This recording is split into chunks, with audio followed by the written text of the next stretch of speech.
In der MotoGP hat die große Umgestaltung begonnen. Yamaha hat seine Champions entlassen und das Steuer an Toprak übergeben. Das Schicksal des 850 CCM Monsters liegt nun in Topraks Händen.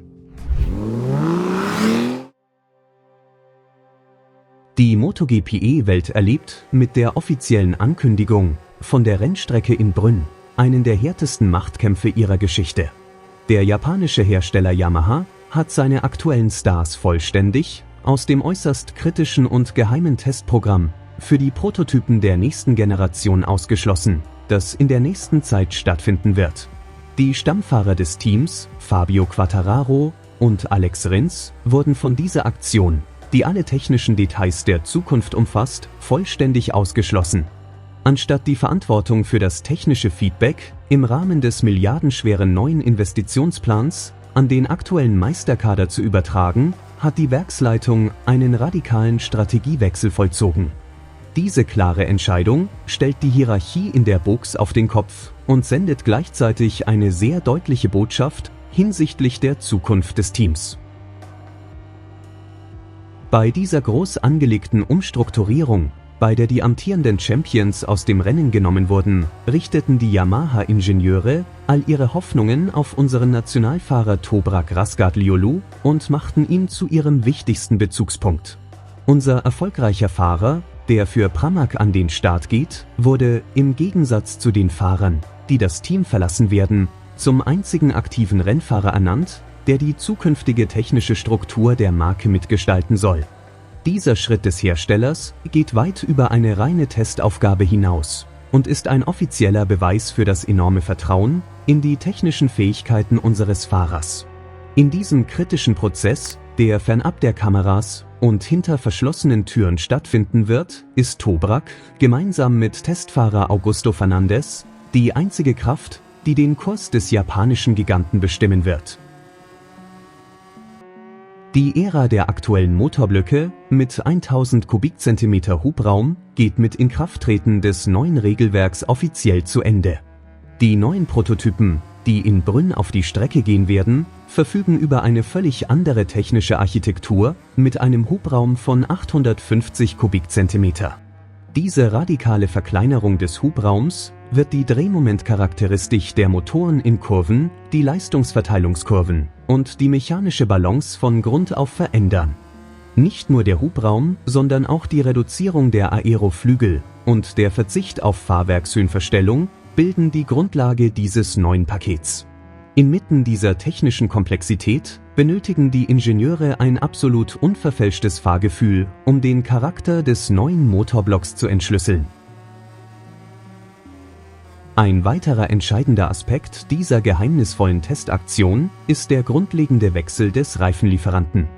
Pirelli wird die von ihm entwickelten Reifenmischungen zum ersten Mal auf diesem Niveau testen.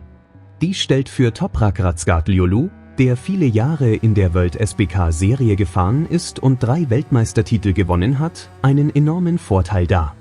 Unser Fahrer, der die Eigenschaften, die Dehnbarkeit und das Temperaturverhalten der Reifen des italienischen Herstellers besser kennt als jeder andere Fahrer in der Startaufstellung, erweist sich als die perfekte Informationsquelle, um den Ingenieuren millimetergenaue Daten zu liefern.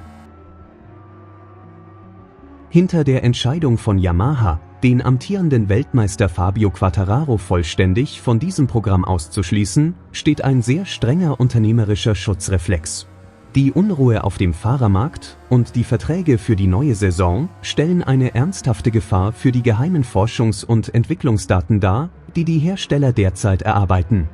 Wenn Fahrer, die in den kommenden Jahren möglicherweise zu Konkurrenzmarken wechseln oder deren Zukunft im Projekt ungewiss ist, diesen Prototyp testen, besteht die Gefahr, dass milliardenschwere technische Geheimnisse direkt in die Hände der Konkurrenten gelangen. Der japanische Hersteller hat sich dafür entschieden, das Recht auf begrenzte Testfahrten vollständig zu schützen, um das Risiko von Informationslecks gänzlich auszuschließen. Nach dieser harten Entscheidung des Herstellers gab es sehr klare Stellungnahmen von einigen der etablierten Namen im Paddock.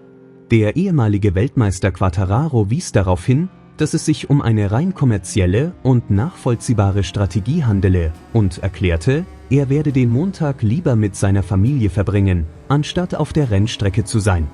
Zek Meiler hingegen, der viel Arbeit in das Projekt gesteckt hatte, bestätigte in deutlichen Worten, dass sein Angebot für einen Testlauf von der Geschäftsführung direkt abgelehnt worden sei. Die Entlassung von Fahrern, deren Zukunft ungewiss ist oder die nicht in den langfristigen Plänen berücksichtigt werden, beweist einmal mehr die klare und professionelle Seite der gnadenlosen Welt des Motorsports.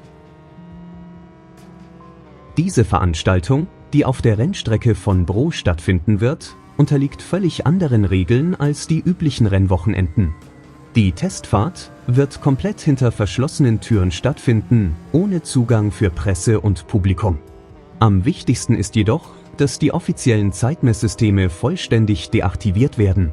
Das heißt, die Rundenzeiten der Fahrer werden nicht nach außen drängen. Diese Situation beseitigt den Leistungsdruck und schafft ein völlig unvoreingenommenes Entwicklungsumfeld, während sie gleichzeitig die Neugier der Zuschauer und der Medien auf ein Höchstmaß steigert. Alles wird sich ausschließlich auf streng vertrauliche technische Berichte beschränken. Dieser strategische Testprozess ist nicht nur für Yamaha, sondern auch im Hinblick auf die gesamte Meisterschaft ein historischer Wendepunkt. Jede noch so kleine Datenangabe wird das Fahrwerk, die Elektronik und den Kraftverteilungsmechanismus der Maschinen der nächsten Generation direkt beeinflussen.